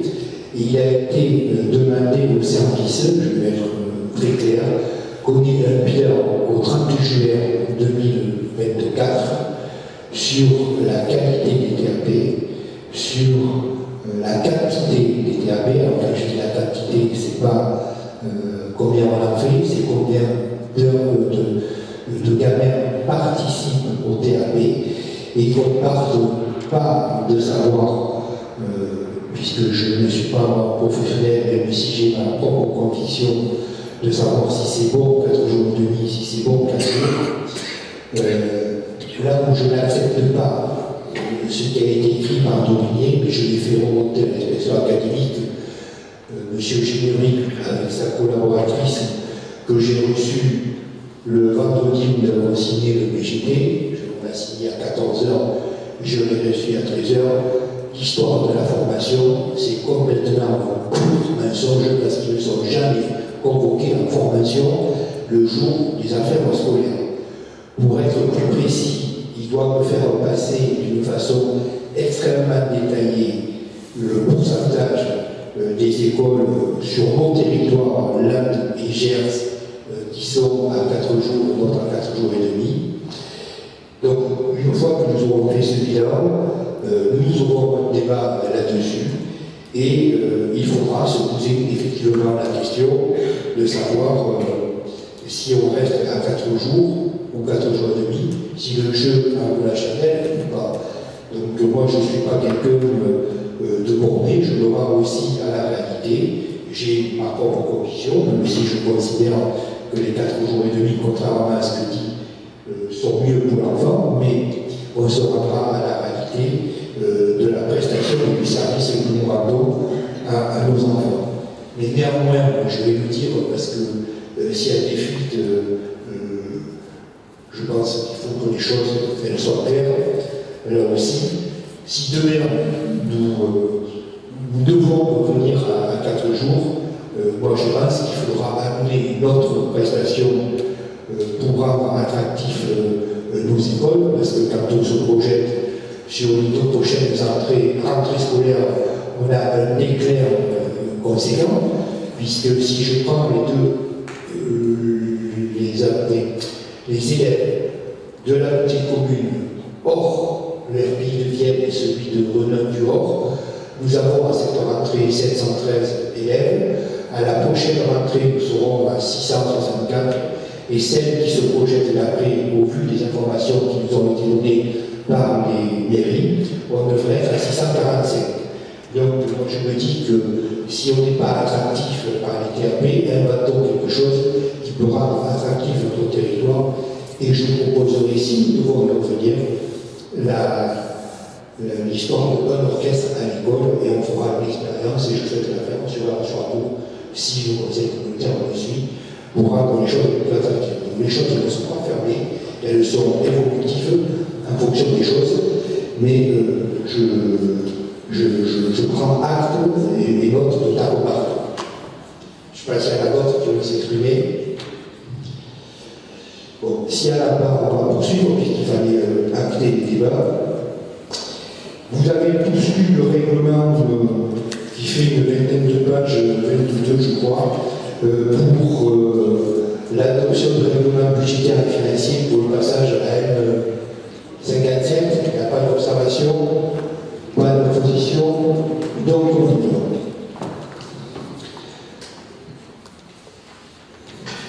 Au niveau de la zone d'activité économique de Bastia, il faut faire une régularisation foncière. Il faut que je m'explique.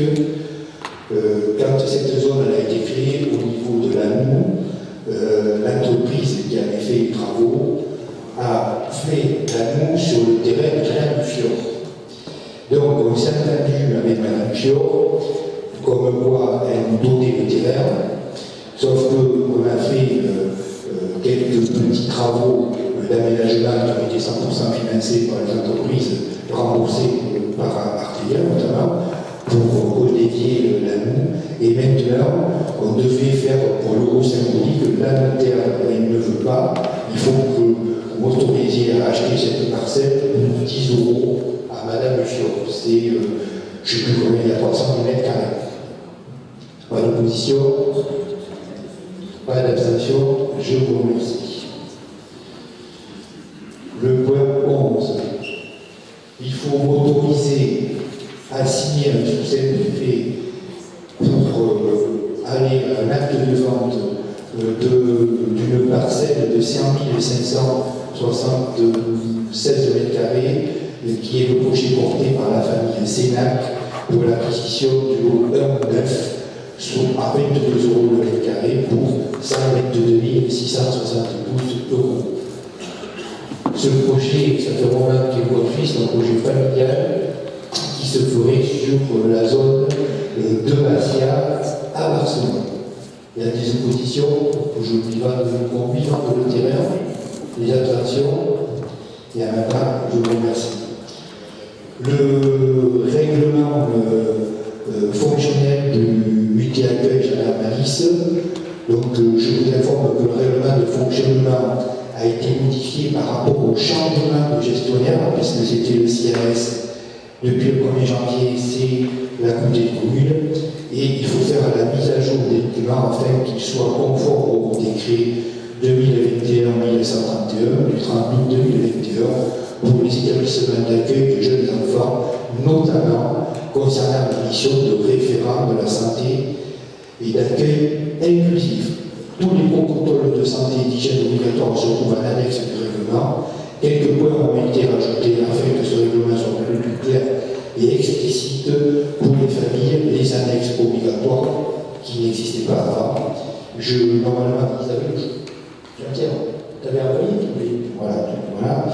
Donc, il vous est demandé de m'autoriser à signer le règlement du fonctionnement du jardin à la liste.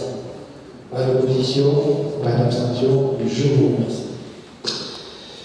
Au même titre qu'il vous est demandé d'approuver le règlement de la signalétique touristique, le document était en annexe, il n'y a pas d'observation, pas d'opposition, je vous remercie.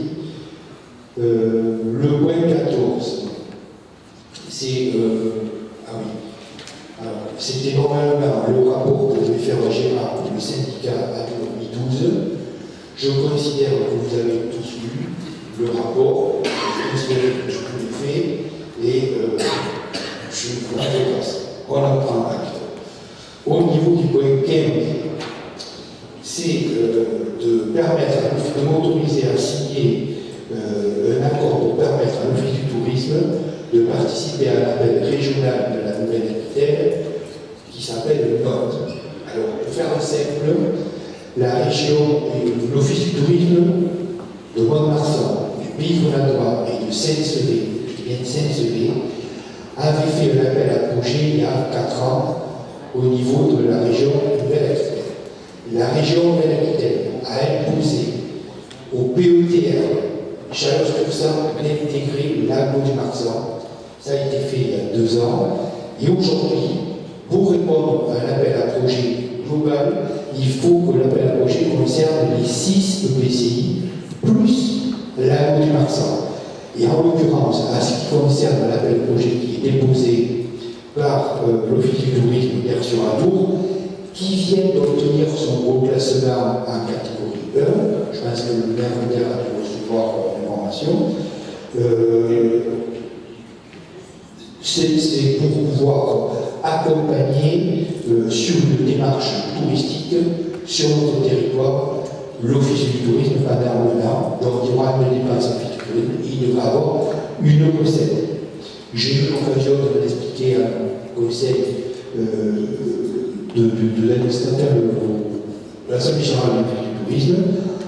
En gros, c'est de professionnaliser le personnel des institutions publiques, notamment l'Office du tourisme, les prestataires touristiques, aux besoins définis par le territoire. Ainsi, c'est animer, coordonner à l'échelle d'un territoire un projet qui constitue la ligne directrice du dispositif d'organisation des territoires, qualifier l'offre touristique des territoires, définir une stratégie touristique sur notre territoire. Il n'y a pas d'opposition à ça, pas d'abstention. Je vous remercie. Alors, au niveau des ressources humaines, c'est la création d'un emploi permanent d'agents d'accueil et d'animateurs du point d'accès numérique à France Service. Donc ça, c'est quelque chose qui est clé. Ce poste peut être adjoint administratif principal à temps complet au 1er mai 2024, mais c'est quelqu'un qu'on a déjà. Pas d'opposition, pas d'abstention, je vous remercie. La création de l'emploi au cuisine centrale, c'est la même chose, c'est pour optimiser au niveau des cuisines par rapport à ce qu'on faisait avec le CNRS. Si l'argent il y est déjà, donc il n'y a pas de problème, il n'y a pas de coût. Donc, pas d'opposition pour la création de ces 2 postes, pas d'abstention, je vous remercie.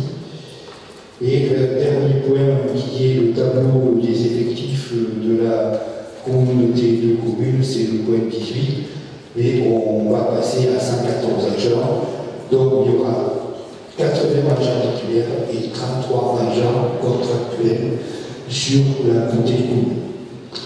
Et il vous est demandé d'approuver le tableau des effectifs. Pas d'abstention, pas d'opposition. Je vous remercie. Et maintenant, je vais ouvrir les questions diverses. Et si vous me le permettez, avant de vous donner le micro, je vais vous faire part de 2 sujets qui nous concernent tous sur notre territoire. Le premier, ça concerne le photovoltaïque de Dior-Lachère. Ce projet devrait voir le jour, enfin. Aujourd'hui, le porteur de projet avait le permis de construire qui avait une clause suspensive, et on en a déjà eu l'occasion d'en parler, qui était imposée par la DREAL par rapport aux espèces protégées. La DREAL a levé cette opposition. Donc aujourd'hui, le porteur de projet a demandé le raccordement comme ça se fait au niveau de ERTF. On attend le retour et j'espère qu'on pourra voir des panneaux flottants sur l'ancienne carrière de la ROA, à côté du site actuel qui est exploité par la ROA. Donc voilà, je voulais vous faire part de ça. Je voulais faire part aussi parce que On avait voté l'année dernière une augmentation, on a pris de moi, on va peut-être en parler aussi, de l'abattoir d'Agenmont, on sait que nous en sommes. L'abattoir d'Agenmont, il y a eu beaucoup de péripéties sur l'année 2023. On sait qu'on a connu une période de fermeture administrative, on dit ça comme ça, imposée par la préfecture des Landes. Aujourd'hui, l'abattoir continue de travailler. On attend dans les prochains jours, et j'espère que ça ne tardera pas trop, l'accord d'ouverture définitive de l'abattoir, en sachant que les choses qui avaient été demandées prioritaires ont été faites et le programme d'investissement sur lequel le BETR s'était engagé devrait voir le jour. Il devrait démarrer, je pense, courant avril-mai, après le vote du budget du BETR, à hauteur de 1 million d'euros qui seront investis dans cet abattoir. Les fonds sont déjà mobilisés, y compris les subventions. Il nous reste à avoir le papier, on va dire, de l'autorisation administrative pour l'ouverture du pérenne. Tu vas te demander pour moi? Je ne vais pas non plus vous dévoiler des grands secrets, mais là, je m'exprimerai pas en tant qu'élu, mais plutôt en tant que des associés de la société qui exploite l'abattoir. Donc, comme vous l'expliquait Philippe, on a eu effectivement de très grosses difficultés au cours de l'année 2023 en lien avec le fait qu'on devienne exploitant de cette structure, qu'on nous ait peut-être considérés comme un peu des amateurs. Je dirais ça gentiment, la préfète elle le sait de toute manière. Je pense que les services de l'État, de la DSCCP, ils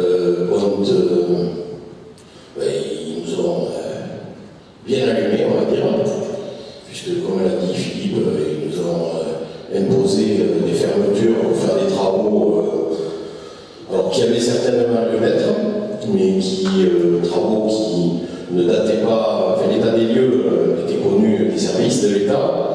Et pour autant, lorsque nous sommes devenus exploitants de cette structure, tout d'un coup, c'est comme si l'État avait découvert l'état de l'abattoir d'Agenmont. Donc ça a été quand même des grosses difficultés pour nous à gérer, avec une fermeture pendant quasiment un mois, des pertes financières importantes.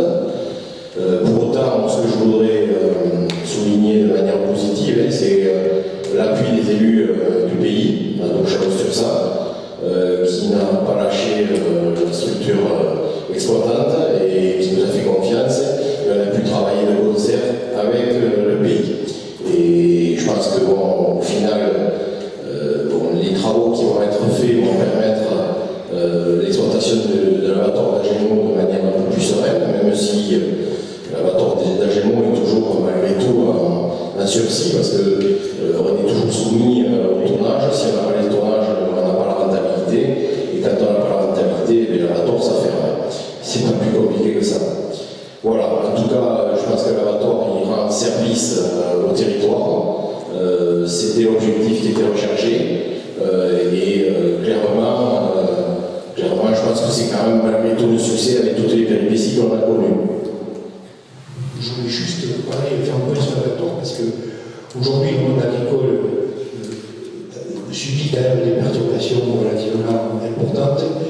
Et je pense que les élus qui sont ici autour de la table et des 6 autres PCI ont su faire preuve à l'échelon local de pertinence pour venir reprendre cet abattoir et faire confiance à des abatteurs, comme l'a dit Benoît, considérés par la préfecture des Landes. Je crois que les choses sont en train de tourner dans le bon sens. Et il en est tant mieux pour notre territoire des Landes parce que c'est le seul abattoir qui existe dans le département. Le plus proche après, vous êtes à Bazac, et vous allez sur la côte basque, sinon il n'y a rien. Voilà. Donc effectivement, maintenant, si vous avez des questions diverses, je vous ai dit les deux, je vous laisse les poser. S'il n'y a pas de questions diverses, je vais donner le mot de la faire à Xavier, parce que je crois qu'il doit nous regarder, donc je te laisse le mot de la faire. Non, mais écoutez, on a passé une bonne soirée, j'ai un peu regardé, j'avais parlé qu'on pouvait s'assoupir avec les chiffres, mais j'ai un peu regardé, je pense que tout le monde a été